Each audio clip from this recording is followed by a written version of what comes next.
पार्थाय प्रतिबोधितां भगवता नारायणेन स्वयं व्यासेन ग्रथितां पुराणमुनिना मध्ये महाभारतम् अद्वैतामृतवर्षिणीं भगवतीम् अष्टादशाध्यायिनीम् अम्ब त्वामनुसन्दधामि भगवद्गीते भवद्वेषिणीम् प्रपन्नपारिजाताय स्तोत्रवेत्रैकपाणये ज्ञानमुद्राय कृष्णाय गीतामृतदुहे नमः। सद्गुरु प्रपन्नपारिजाताय स्तोत्रवेत्रैकपाणये ज्ञानमुद्राय कृष्णाय गीतामृतदुहे नमः। सद्गुरुं सच्चिदानन्दं केवलं करुणाकरं ज्ञानयोगेश्वरं वन्दे ज्ञानदेवं पुनः पुनः। काल आपण 28-29व्या श्लोकापर्यंत आलेलो आहोत. त्या श्लोकामध्ये आपल्याला जो विषय आला, विशेषत्वानी आपण ज्या विषयाकडे पाहिलं तो म्हणजे असा की सगुणामध्ये देवतेची उपासना केली जाते आणि ती सगुण उपासना ही शेवटी भगवंत इथे म्हणतात की त्याचं नेमकं कोणतं स्वरूप अपेक्षित आहे, की ज्या स्वरूपामध्ये ती सगुण उपासना झाली तर ती परमात्म्याला प्राप्त होते, म्हणजे ईश्वराला प्राप्त होते, जे भगवंताला काय त्याला शब्द वापरायचा असेल तो त्या अव्यक्त अशा पुरुषाला ती उपासना प्राप्त होते. अन्यथा त्या उपासनेचं जे फल आहे ते अंतवत असा शब्द त्यांनी वापरलाय, की ज्याचं फळ हे शेवटाला जाणारं किंवा कुठेतरी संपणारं किंवा जे मागितलं आहे तेवढ्याचं फळ त्याला प्राप्त होणारं असं त्या फळाचं स्वरूप असतं. त्यावरती आपल्याकडे प्रश्न आला की मग उपासना कशी करायची, कोणाची करायची? जर त्याला जाऊन प्राप्त व्हायचं असेल तर उपासनेचं स्वरूप काय? आणि त्याचबरोबर जर उपासना घडायचीच आहे तर मग त्या उपासनेला कशाची जोड लागेल, म्हणजे त्याला साधन म्हणून काय स्वीकारावं लागेल, असे सगळे जे काही प्रश्न आहेत आपल्या मनातले, त्या सगळ्या प्रश्नांचा आधी विचार करू आणि मग ह्या अध्यायाचा जवळजवळ शेवट होत आलेला आहे त्याचा आपण शेवट करू. तर आधी आपल्याला पाहायचा विषय जो आहे तो विषय असा आहे की ही जी उपासना आहे ती उपासना करणारे भक्त आपण जर 15व्या आणि 16व्या 2 श्लोकांपासून पाहत गेलो तर त्या प्रश्नाचं उत्तर द्यायला गीता सुरू करते. ती म्हणते, न माम दुष्कृतिनो मूढाः प्रपद्यन्ते नराधमाः मायया परुत ज्ञाना आसुरम भावमाश्रिताः. म्हणाले इथे त्यांनी जे सांगितलंय ते उपासना करणारे लोक कसे आहेत? दुष्कृती, म्हणजे ज्यांचं कर्म आहे ते दुष्कर्मी, ते मूर्ख आहेत, ते अधम आहेत आणि असे असणारे मायया परुत ज्ञाना आसुरम भावम आश्रिता, आणि हे आसुर भावाचा आश्रय करणारे आहेत, दुष्ट भावाचा आश्रय करणारे आहेत, राक्षस प्रवृत्तीचे आहेत. उपासनेचे पहिल्यांदाच 2 प्रकार केले उपासकांचे, उपासनेचे म्हणण्यापेक्षा म्हणून उपासनेचे पण, की जो असा अधम आहे, तो दुष्कृती आहे, मूढ आहे, नराधम आहे, शब्द वापरलेत. हे सगळे जी उपासना करतात ती मायेनी म्हणजे आसक्तीनी वेढलेली असल्यामुळे त्यांची उपासना फक्त मला प्राप्त व्हावं त्याच्याही बरोबरच दुसऱ्याला मात्र मिळू नये. मला तर मिळावं पण दुसऱ्याला मिळू नये. त्याचं वाईट होण्याकरता क्वचित माझं वाईट झालं तरी चालेल, पण त्याचं वाईट झालंच पाहिजे.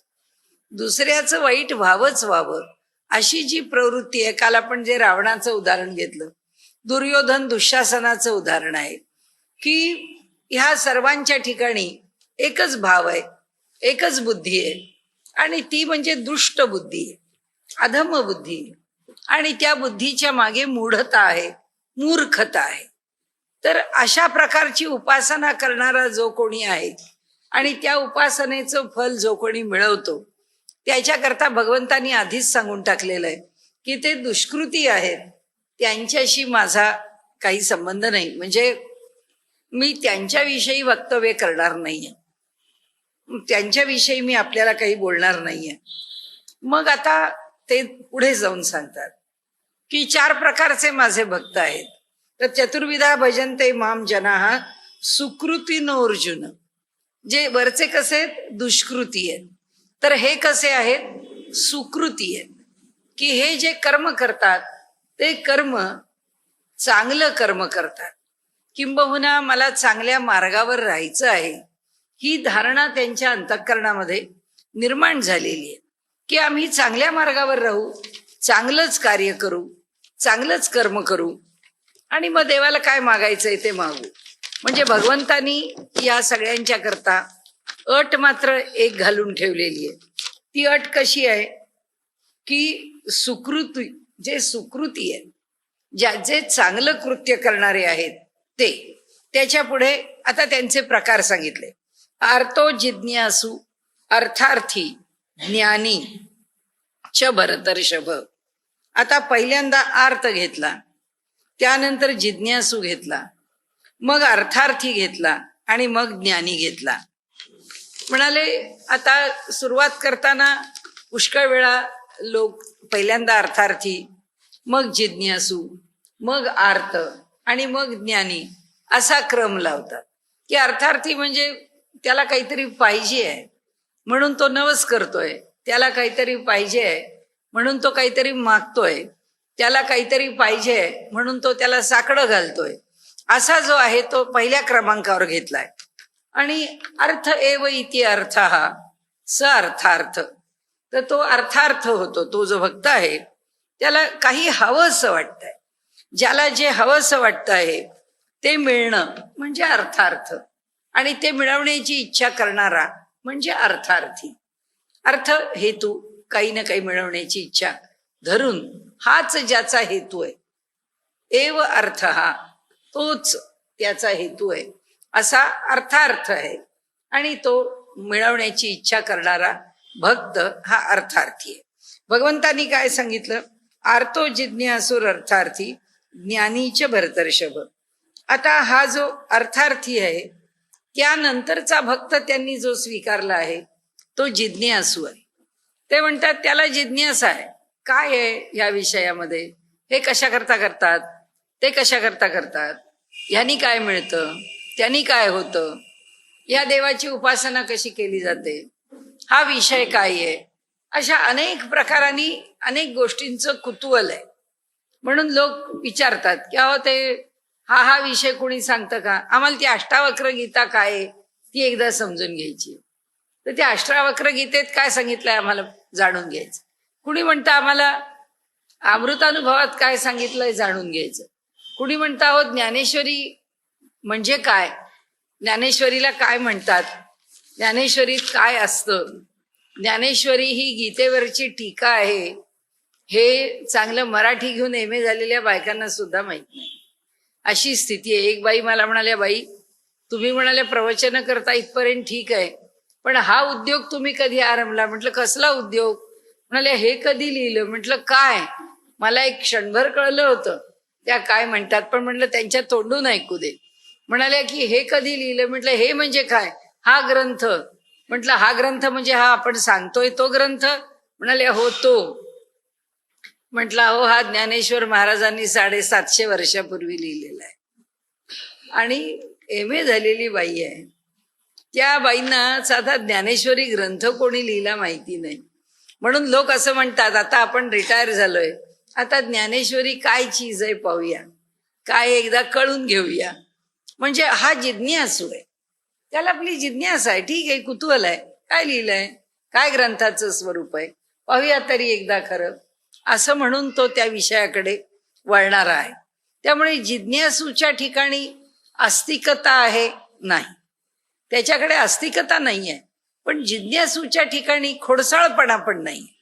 तो आपला सरळ जिज्ञासेनी, जो इथे भगवंतांनी स्वीकारलेला जिज्ञासू आहे तो. आणि मग ते पुढे म्हणतात की जो आर्त आहे, तो जो आर्त आहे त्या आर्ताला जरा स्पष्टीकरण देणाऱ्यांनी वरच्या पातळीवर घेतलंय. कारण जो आर्त आहे तो अपेक्षा जेव्हा करतो तेव्हा त्याची अवस्था फार कठीण असते.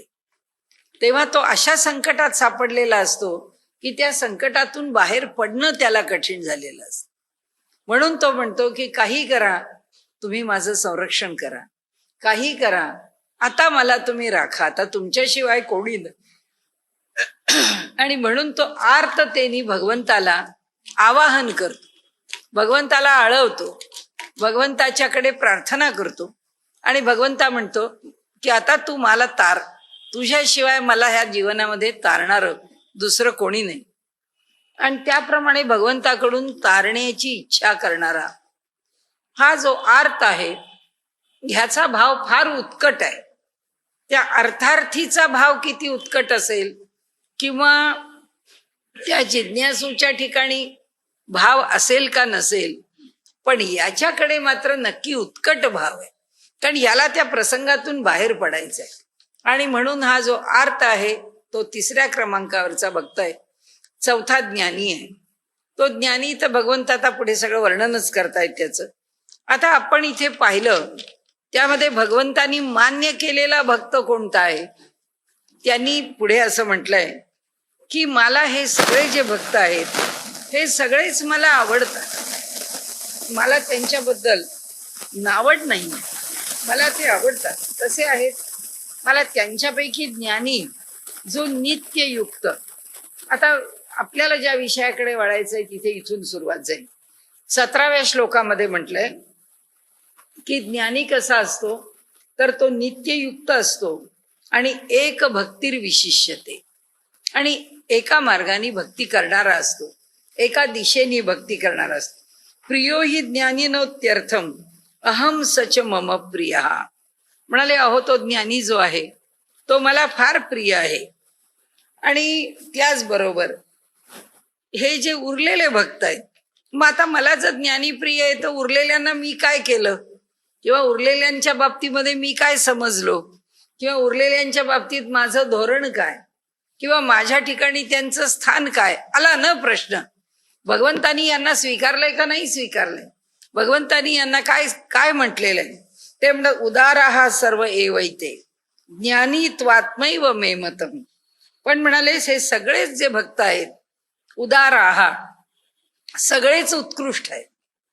का उत्कृष्ट आहेत, कारण तो जरी अर्थार्थी असला, तो जरी जिज्ञासू असला, तो जरी आर्त असला, तरी सुद्धा यातला प्रत्येक भक्त हा सुकृत आहे, सुकृती आहे.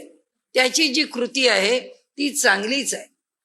तो योग्य मार्गावरून चाललेला आहे. तो मागताना मला भरमसाठ मागत राहील, त्याबद्दल वाद नाही. त्याच्या इच्छेप्रमाणे एका वेळी 4 गोष्टी मागेल, एकानंतर एक आयुष्यभर मागत राहील. पण त्याची जी भूमिका आहे किंवा त्याचं जे स्वरूप आहे त्याच्या आचारामध्ये तो नेहमीच सुकृती आहे. म्हणजे तो आचाराने नेहमीच चांगला आहे. दुसरा हा जो दुष्कृती आहे त्याला भगवंतानी सगळे दोष दिले. त्याला नराधम म्हटलंय, त्याला दुष्कृती म्हटलंय, त्याला मूढ म्हटलंय. असा सर्व बाजूनी बिलकुल योग्य नसलेला पण तरी सुद्धा भक्ती करत असलेला असा जो भगवंताची भक्ती करतो आहे पण जो भक्तीला योग्य नाही. पण आपल्याला काल म्हटलं तसं जे त्या त्या दैवताला मर्यादा आहे असं जे सांगितलंय, खरा प्रश्न त्याच्यावरती आहे की त्या त्या दैवताला मर्यादा काय येऊन पडली, त्या मर्यादेमध्ये दैवत का राहिलं. जे प्रकट होतं त्याला मर्यादा आहेच. कारण जेव्हा भगवंत रामाचा जन्म घेतो तेव्हा रामरूपानी जन्माला आल्यानंतर त्या चरित्राची मर्यादा आहेच. त्या चरित्रामध्ये जर एकपत्नी व्रत, एक वाणी, एक वचनी असा जर राम आहे त्याला मर्यादा आहेच. त्यांनी त्यामध्ये मानवाच्या मर्यादा स्वीकारून ते चरित्र चालवायचं आहे असं म्हटलं, मर्यादा आहेच. कारण तीच मर्यादा आहे पहिल्यांदा की या संबंध जीवनाचा व्यापार करताना जिथे जिथे म्हणून खडतरपण येईल तिथे तिथे माणसाला जशी ती खडतरता सोसावी लागेल तशी रामानी सोसली आहे. कारण त्यांनी तेच धोरण ठेवलेलं आहे की आपल्याला मानवी जीवनातल्या मर्यादा स्वीकारूनच या अवतारामध्ये राहायचंय. त्यांची मर्यादा आहे. म्हणजे रामाच्या अवतारामध्ये जर आपण रामाला म्हटलं की रामा मला कृष्णावतारामधल्या लीला आवडतात, रामा मला कृष्णावतारामधली रासक्रीडा आवडते, तर तुम्ही त्याचा अनुभव द्या, कारण तुम्ही माझे आराध्य आहे. तर राम म्हणेल तुम्ही कृष्णाकडे जा, तो माझा विषय नाही, ती माझी मर्यादा आहे. जे चरित्र मी स्वीकारलं आहे या चरित्राला योग्य असणारच माझ्याकडे आपण मागणं मागू शकता, त्याशिवाय नाही. गणेश देवता आहे, त्या देवतेच्या मर्यादा आहे. आम्ही त्या देवतेची उपासना करताना जेव्हा अथर्वशीर्ष म्हणतो किंवा विष्णू सहस्रनाम म्हणतो किंवा रुद्राभिषेक करतो किंवा श्री सूक्त म्हणतो, या सगळ्या ज्या प्रकटीकरणाच्या गोष्टी आहेत, जे जे व्यक्तावस्थेला आलेलं आहे ते सगळं एका मर्यादेनी बांधलेलं आहे. म्हणजे ती देवता मर्यादेनी बांधली, मग ती देवता मला मर्यादितच फल देईल असं कसं तुम्ही म्हणता, किंवा असं म्हणणं योग्य होईल का? तर असं म्हणणं केव्हा योग्य आहे? त्याचं जे पहिलं सूत्र आहे ते सूत्र असं आहे, भगवंतानी सांगितलंय, मला फळाची अपेक्षा करून काही मागायला आले तरी मला दुःख नाही, मला आवडतात. जिज्ञासा म्हणून माझ्याकडे वळले तरी मला आवडतात. कारण जे जिज्ञासा म्हणून माझ्याकडे वळतात ते किती प्रामाणिक आहेत, त्या प्रमाणामध्ये मी त्यांना त्या विषयाची गोडी लावून देतो. तो जिज्ञासा म्हणून इकडे येतो. आपल्याला तर उदाहरण जे जास्त भारतातलं पण द्यायला नको, जास्त जवळचं पण द्यायला नको, लांबचं घ्या. ब्रिटिशांनी जर्मन लोकांना भारतामध्ये बोलावून आणलं. कशा करता? तर ज्या वेदांवर या भारतीयांची श्रद्धा आहे त्या वेदांच्या मंत्रांचा जो अर्थ आहे तो जितका विकृत करून मांडता येईल तितका विकृतपणाने मांडायचा, याकरताच लोकांना बोलावलेलं आहे.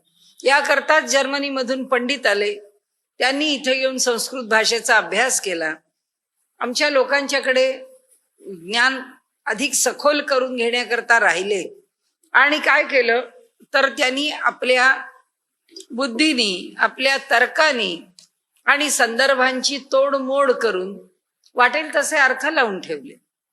एवढं सगळं केलं तरी सुद्धा त्यांच्यातल्या प्रत्येकाला संस्कृत आणि तत्वज्ञान, संस्कृत आणि त्या भाषेतलं साहित्य, वाङ्मय याची गोडी लागली. ते सगळेजण म्हणाले की ह्याच्यासारखं जगाच्या पाठीवरती दुसरं साहित्य नाही, विचार नाही, इतका परिपक्वता वाङ्मयाला आपल्याला कुठे पाहायला मिळणार नाही. म्हणजे जिज्ञासू म्हणून आले. परंतु जो जिज्ञासू आहे आणि ज्याच्याकडे काही चार गोष्टी बऱ्या आहेत, ज्याचा आचार फार इकडे इकडे ढळत नाही, त्याला परमात्मा त्या मार्गाने सरळ पुढे जाण्याकरता अधिक मदत करतो किंवा अधिक त्याला जागरूक करतो, त्याची गोडी अधिक वाढवतो आणि त्याला त्या मार्गाने तो पुढे नेतो. आणि म्हणून इथे त्यांनी जो विषय मांडलाय त्यामध्ये ते म्हणतात, उदारा हे सगळेच मला आवडणारे आहेत, हे सगळेच खूप चांगले आहेत, कारण ते ह्या मार्गावरून पुढे जात आहेत. मग अडचण कुठे आहे? आता हा एक मुद्दा झाला आपला.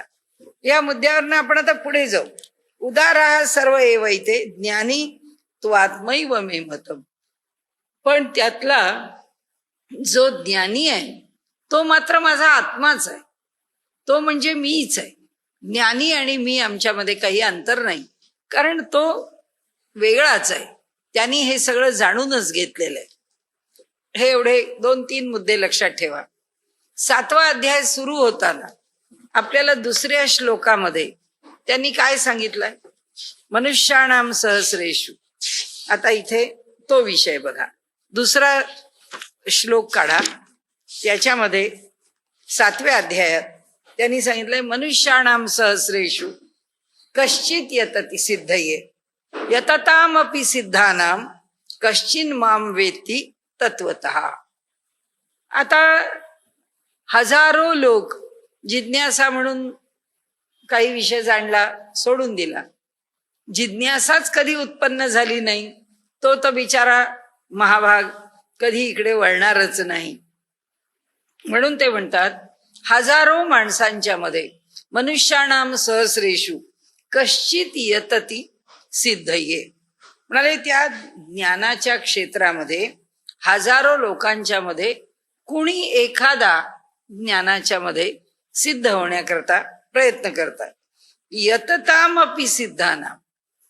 त्या ज्ञानाकरता प्रयत्न करणाऱ्या या हजारो लोकांच्या मध्ये सुद्धा कश्चिन माम वेत्ती तत्वतः. कुणीतरी एखादाच मला तत्वतः जाणतो, अन्यथा काही नाही. काही शब्दाचे खेळ करत बसतो, त्या शब्दावर जगत राहतो. त्या शब्दाचा कुणी अधिक चांगला असेल तर आनंद मिळवतो, एवढंच आहे. त्याची प्रामाणिकतेची डिग्री, त्याची प्रामाणिकतेचा स्तर जसा असेल त्याच्यावरती.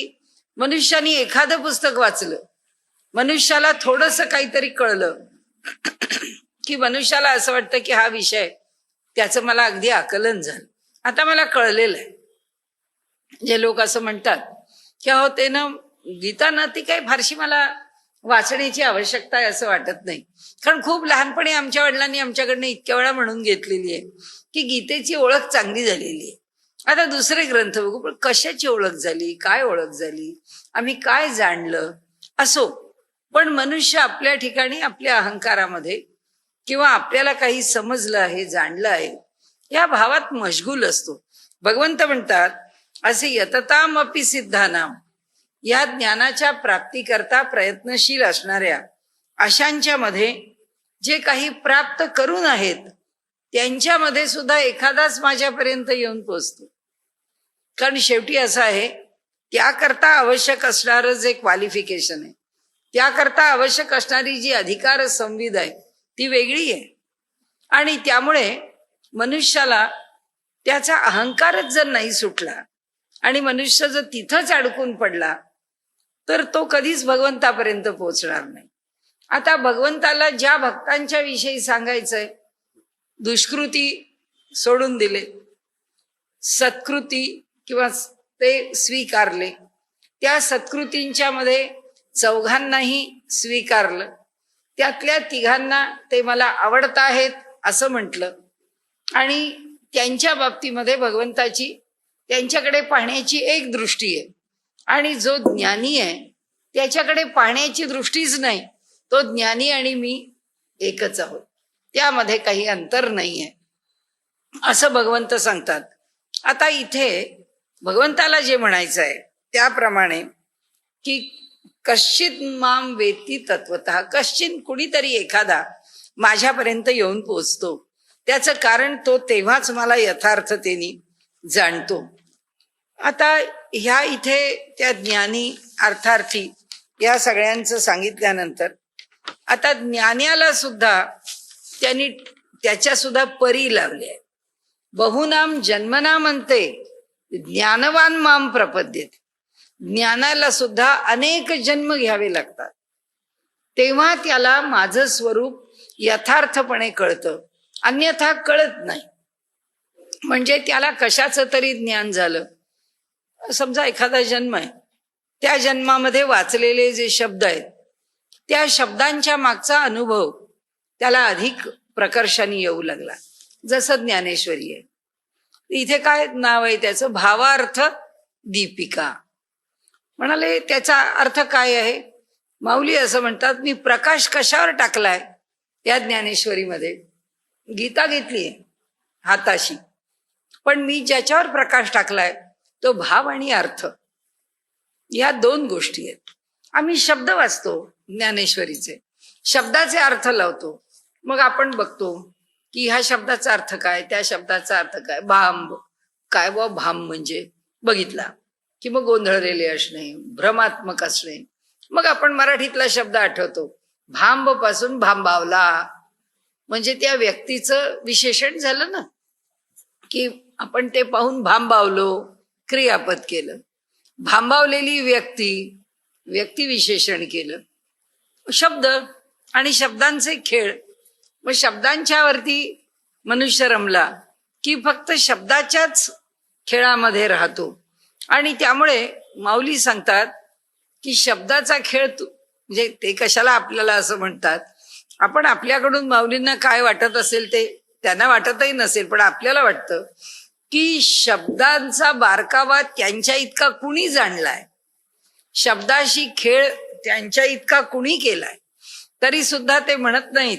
ते एवढंच म्हणतात की माझी जी वाणी आहे ती अमृताशी सुद्धा पैजा जिंकते, अमृतापेक्षा सुद्धा माधुरी आहे त्याच्यामध्ये. असं शब्द सौंदर्य आहे, अशी रचना आहे, असे दृष्टांत आहेत, अशी मांडणी आहे. पण ते म्हणतात याकरता ज्ञानेश्वरी नाहीच आहे. हे सगळं जाणून घेता घेता पहिल्यांदा काही जाणायचं असेल तर त्या शब्दाच्या मागचा अर्थ जाणायचा. अर्थाचे पण दोन भाग होतात ना, एक अर्थ म्हणजे हेतू आणि दुसरा अर्थ म्हणजे आपण जो नेहमी व्यवहारात म्हणतो तसा तो शब्दाचा अर्थ. शब्द काय सांगतो म्हणजे अगदी साध्या शब्दात अनुवाद, त्या शब्दाचा अनुवाद म्हणजे अर्थ, आणि त्या शब्दाच्या मागचं प्रयोजन हेतू म्हणजे पण अर्थ. आता हा अर्थार्थी तसाच आहे ना, त्याला त्याच्या ठिकाणी काही त्याचा हेतू आहे म्हणून तो ईश्वराची उपासना करतो. म्हणून माऊली म्हणते की तुम्हाला पहिला शब्द बघितला, ओवी पाहिली की तुम्हाला ओवीचा अर्थ कळावा की ह्या ओवीच्या मागचा हेतू काय, ही ओवी कशी जाते. एवढ्या बारकाव्याने जो कोणी संबंध आयुष्य ज्ञानेश्वरी करता वाहतो त्याला त्याच्या आयुष्यामध्ये प्रत्येक ओवी अशी डोळ्यासमोर येईल की आत्ता ही ओवी कोणाची, शंकराचार्यांची का मध्वाचार्यांची, रामानुजाचार्यांची का वल्लभाचार्यांची, कुणा करता भाव कुणाचा, कुणाचा भाव प्रकट केला ह्या ओवीमध्ये. हे सर्व सांगत असताना माऊलींनी कुणाला ह्या दृष्टांत एका गोष्टीवरती तीन तीन दृष्टांत का देतात, काय त्यांना ओव्या भरायच्या आहेत म्हणून, ते स्पष्टीकरण लांबवायचंय म्हणून नाही. त्या प्रत्येक दृष्टांताची छटा वेगळी आहे. ते म्हणतात ती छटा समजून घ्या आणि तो अर्थ समजून घ्या, म्हणजे तुम्हाला माझे 5 दृष्टांत का 7 दृष्टांत का, एखाद्या ठिकाणी तर नुसते दृष्टांतच दृष्टांत आहेत, 5-5, 10-10, 12-12 दृष्टांत दिलेले आहेत. म्हणून ती अर्थ जो आहे त्या अर्थात सुद्धा कित्येकांचे कित्येक जन्म निघून जाते. म्हणजे आपण आता त्या ज्ञान्यांच्या बद्दलचा विचार करतोय ना, की माणसाला जर वाटलं या जन्मामध्ये मी इतक्या ज्ञानेश्वरीची पारायण केली, मी इतक्या वेळा ज्ञानेश्वरी सांगितली, कुणी म्हणेल मी इतकं ज्ञानेश्वरीवर लिखाण केलं, एक ग्रंथ नाही 5-7 ग्रंथ आम्ही ज्ञानेश्वरीवर लिहिले, असं मोठे लेखक सांगतील. इथे ज्ञानेश्वर माऊली म्हणतात की त्याच्या अर्थाला भिडण्यात सुद्धा काही जन्म जाते. म्हणजे बहुनाम जन्मनाम अंते का आहे, भक्तीत तर आपण अजून पुढे जाऊ, शब्दातच मनुष्य इतका अडत. आपण म्हणतो सुद्धा चला या जन्मामध्ये आपली एवढीच उडी आहे, पुढच्या जन्मात याच्या पुढे बघू काय होईल.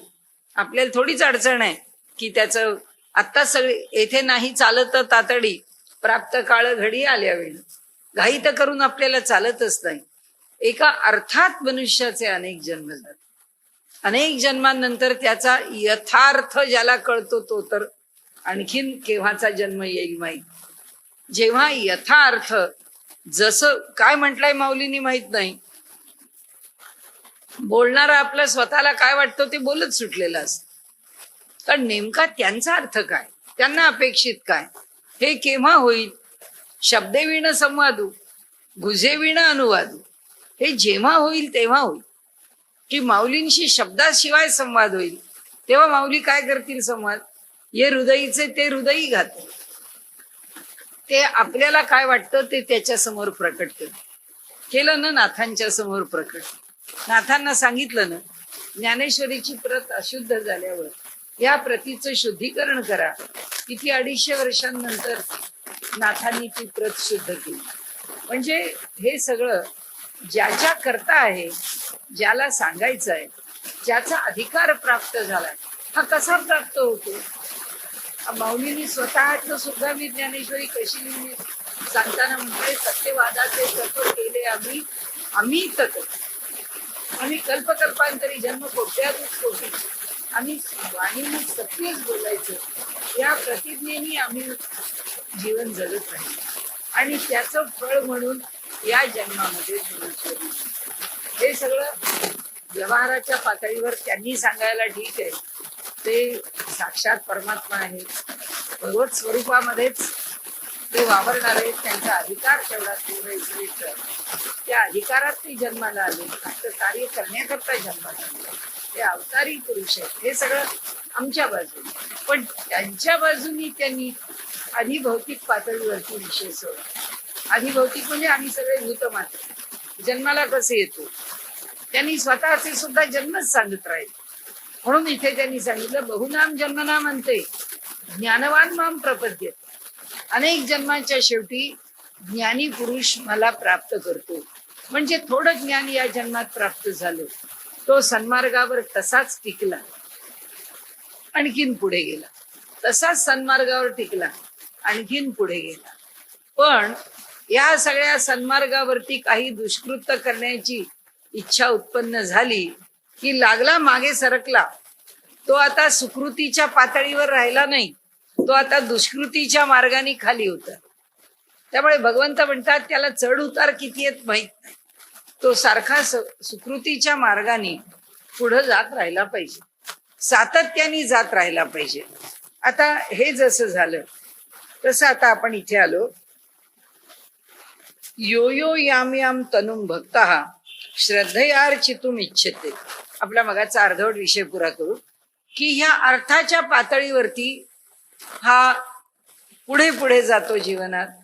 जेव्हा केव्हा त्या अर्थाला जाऊन भिडतो, त्या यथार्थ त्याला प्राप्त झाला की झालं त्याला ज्ञान प्राप्त होत.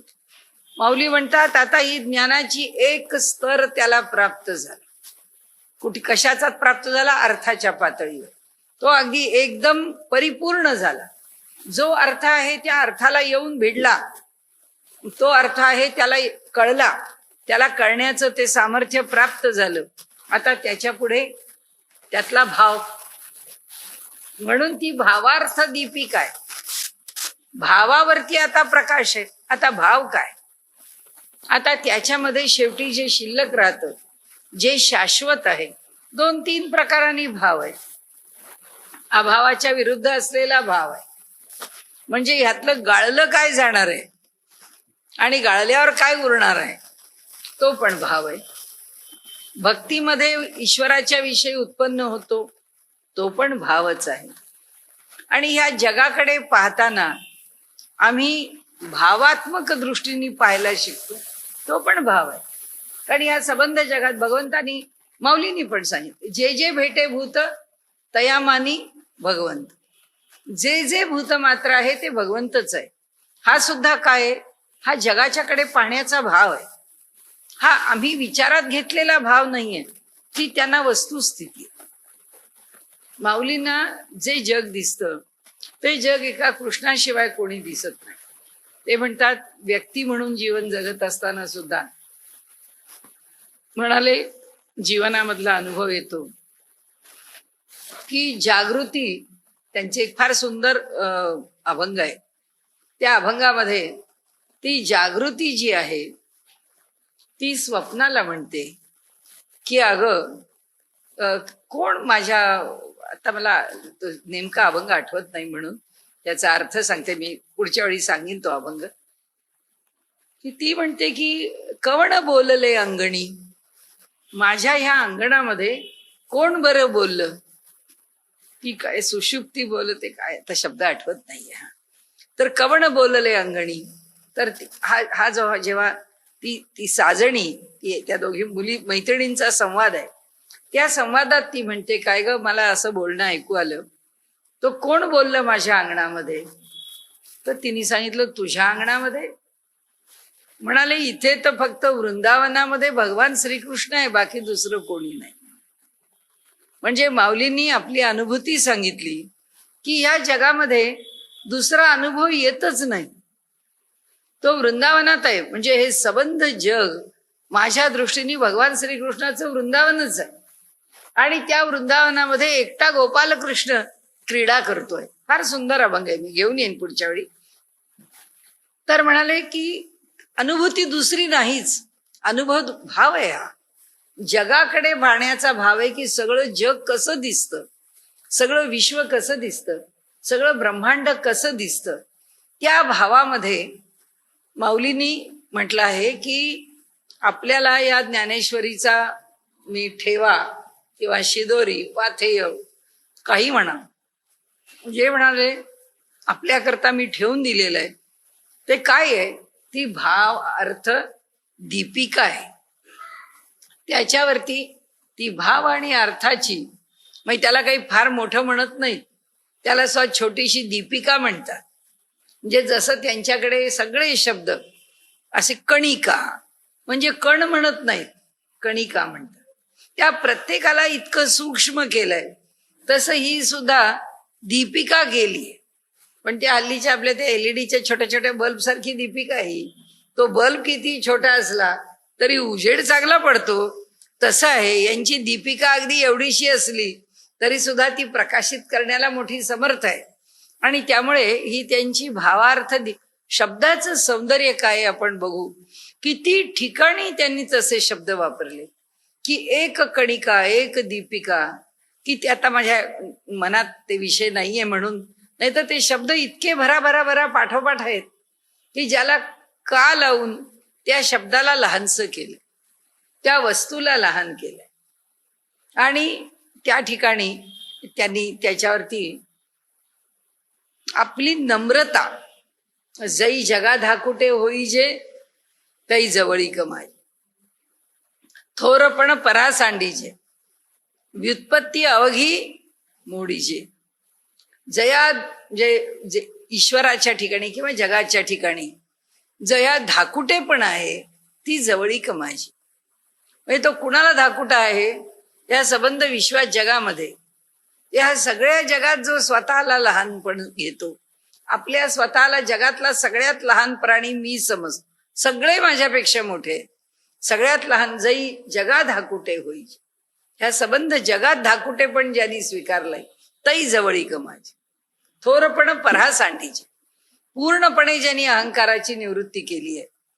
हे सगळं जे गोळाबेरीज त्यांनी यामध्ये ठेवलंय, त्यामध्ये ते आता आम्हाला त्या भक्तांची जी बाजू आहे ती आता आपण पुढे येऊ. आता इथे बघताना यो यो याम याम तनुम भक्ता श्रद्धयार्चितुम इच्छती, श्रद्धेने त्या त्या देवतेची उपासना करण्याची इच्छा करतात. ज्या ज्या देवतेची, तस्य तस्य अचलाम श्रद्धाम तामेव विदधाम्यहम, मी त्याला. आता त्याचं क्वालिफिकेशन काय आहे, तो दुराचाराच्या मार्गावरून चालत नाही, तो सदाचरणी आहे, तो शक्यतो आपल्या ठिकाणी अस्थिर होत नाही. जर तसा झाला तर भगवंत बघेल त्याला मार्गावर ठेवायचा का कोणत्या कारणांनी त्या स्थानावर ढळलाय तर जाऊ द्यायचा त्या दुष्कृतीमध्ये, ती ईश्वराच्या हातातली गोष्ट आहे. पण इथे त्यांनी सांगितलं तस्य तस्य अचलाम श्रद्धा, त्याची ही जी अचल श्रद्धा आहे ती अचल श्रद्धा तशीच टिकावी याचा मी प्रयत्न करतो. पण मग ती आपण प्रश्न विचारू, मग ती टिकत का नाही? आम्हाला कर्म स्वातंत्र्य, आम्हाला विचाराचं स्वातंत्र्य, आम्हाला आचाराचं स्वातंत्र्य आहे. मग आम्ही काय आमच्या विषयामध्ये आहे, खरंच खूप करावं असं वाटतं, कंटाळा आलाय, चला सोडून द्या. आता एक 8 दिवस सोडा, 15 दिवस सोडा, महिनाभर सोडा, आजच्या दिवस सोडा. पण मनुष्य त्या ठिकाणी आपल्याला जे वाटतं तेच तो व्यवहारामध्ये आणतो. भगवंत राखत आत वाटत असतं हे करतोय हे चुकतोय, पण मनुष्याचा आळस, मनुष्याचे दुर्गुण हे त्याच्यावर मात करतात आणि मनुष्य त्याप्रमाणे व्यवहार करतो. म्हणून इथे त्यांनी सांगितलं की त्याच्या मनातली श्रद्धा जर टिकत असेल तर त्यांनी सांगावं, समजावं की मी ज्या तऱ्हेने ती श्रद्धा टिकवण्याचा प्रयत्न करतोय त्याला कुठेतरी त्याचं मन अनुकूल झालेलं आहे. म्हणजे आपले माइलस्टोन्स कसे ओळखायचे, या मार्गावर आपण चाललो, आपण कुठे पोहोचलोय, पुण्याहून निघालो, आता पहिला मैलाचा दगड लागला, किती किती किलोमीटर आलो आम्ही, झालं 25 किलोमीटर आलो. तसं म्हणाले या मार्गावरती मनुष्य पुढे चालला, तो ओळखायचं कसं, तर त्याची श्रद्धा आता बसायला लागलेली आहे. श्रद्धेमध्ये विकल्प निर्माण होत नाही. हे भगवंताला म्हणून ती अचल श्रद्धा पाहिजे. भगवंत त्याला आता आणखीन पुढे नेत आहेत.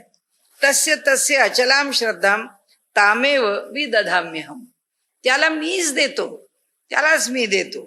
कोण? यो यो याम याम तनुम भक्त, जो ज्या ज्या स्वरूपामध्ये श्रद्धेयार्चितुम इच्छती, अतिशय श्रद्धेने त्या रूपाची पूजा करण्याची इच्छा करतो, मी त्या त्या रूपामध्ये त्या त्या देवतेच्या आराधने करता त्याचं अंतःकरण स्थिर करतो. म्हणजे मग मनुष्य म्हणतो नाही नाही ते काही नाही, कुठेही गावाला जायचं असलं, पहाटे 5ला जायचं असू दे, मी पहाटे 3ला उठीन, आवरीन, आधी देवाची पूजा करीन, मगच बाहेर. देवाची पूजा टाकून मी काही बाहेर दुसऱ्यावर सोपवली, चला आता गावाला जायचं, इतक्या लवकर उठून जायचंय, आता कोण पूजा करणार, ते काही आपल्याच्यानी होणार नाही, कुणीतरी करेल, आपलं आपण बाहेर पडतो. नाही, जे अचलाम श्रद्धा ती अशी आहे की कोणत्याही परिस्थितीमध्ये नियमाला अपवाद करत नाही, केला जात नाही. नियम नियम म्हणून सांभाळला जातोच जातो. आता त्यांनी सांगितलं की इथे तम तम नियमम आस्थाय प्रकृत्या नियतः स्वया. म्हणाले हे जे श्रेष्ठ पुरुष आहेत ज्ञानी.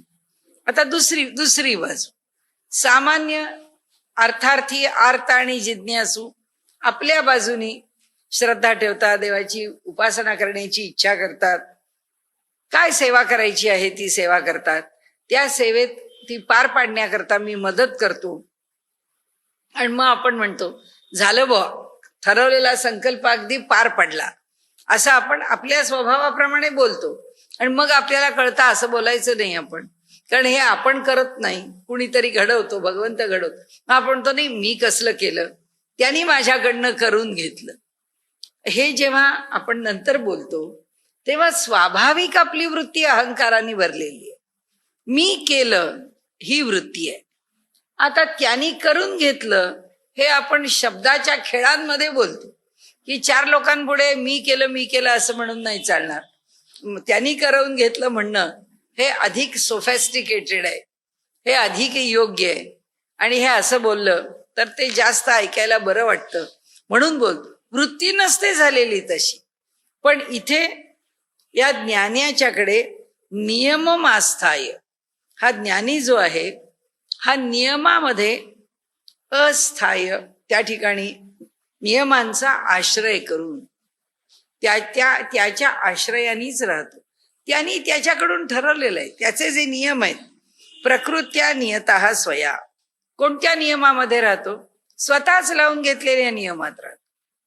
आणि म्हणून आपल्याकडे वारकरी संप्रदायातले लोक म्हणतात ना की जो निष्ठावान वारकरी आहे तो त्याच्या दिंडीमध्ये त्याच्या ठरलेल्या जागेवर दिसला नाही तर असं समजायचं की तो या जगात नाही तर तो वारीमध्ये इथे येऊन उभं राहणार, किंवा त्याचं शरीर उभं राहण्याच्या करता लायक नाहीये, इतका तो अंथरुणावरती खेळून पडला, अन्यथा वारीला तो आला नाही असं होणार नाही. हा नियम कुणी कुणाला लावून दिला? कोणी नाही लावून दिला. हा त्याचा त्यांनी लावून घेतला आणि तो त्या नियमात स्वाभाविक नियम आहे, हा त्यांनी त्याच्या स्वभावाने लावून घेतलेला आहे आणि त्या नियमाचं पालन तो करतो आहे. हा कोण आहे? हा ज्ञानी आहे, ज्याला आजच्या व्यवहारामध्ये आपण सारखं म्हणतो ना की सेल्फ डिसिप्लिन आहे, की सेल्फ डिसिप्लिन असली पाहिजे, आपल्याला स्वयंशिस्त पाहिजे, आपण त्या शिस्तीत राहिलं पाहिजे. आता हे सगळं राहिलं पाहिजे वगैरे जे आहे हे एक प्रकारचं बंधन आहे, जे घालून घ्यावं लागतं. ज्ञानाला घालून घ्यावं नाही लागत, त्याच्याकडे स्वभावतः आहे, हा त्याचा गुण आहे, हे स्वाभाविक आहे, हे नैसर्गिक आहे, हे प्राकृतिक आहे, हे त्याला घडवून आणावं लागत नाही. आणि त्यामुळे तो ईश्वराशी एकरूप झाला, मी ईश्वराशी एकरूप झालो, मला ईश्वराशिवाय दुसरं काही सुचत नाही, हे त्याला काही सांगावंच लागत. हे तो सांगतच नाही, कारण मला त्याच्याशिवाय सुचत नाही म्हणणाऱ्याला ईश्वराशी तो एकरूप झालेला नसतो, म्हणूनच मला सुचत नाही म्हणतो. हे द्वैतच आहे. कारण गुरोस्तु मौनम व्याख्यानम, हे जसं दक्षिणामूर्ती स्तोत्रामध्ये म्हटलंय तसंच आहे. ईश्वर भाव प्राप्त झाल्याचं वर्णन काय करणार? शब्दात नाहीच, शब्दात वर्णनच होऊ शकत नाही. आणि म्हणून जेव्हा शब्दात काही येतं तेव्हा द्वैत स्वीकारावंच लागतं. म्हणून माऊलींनी जे वेळोवेळी सांगितलंय ना आपल्याला, की उपनिषदांचं एक वचन आहे जे कायम लक्षात ठेवण्यासारखं आहे. ते म्हणजे असं की वाचारंभण विकारो नामधेयः.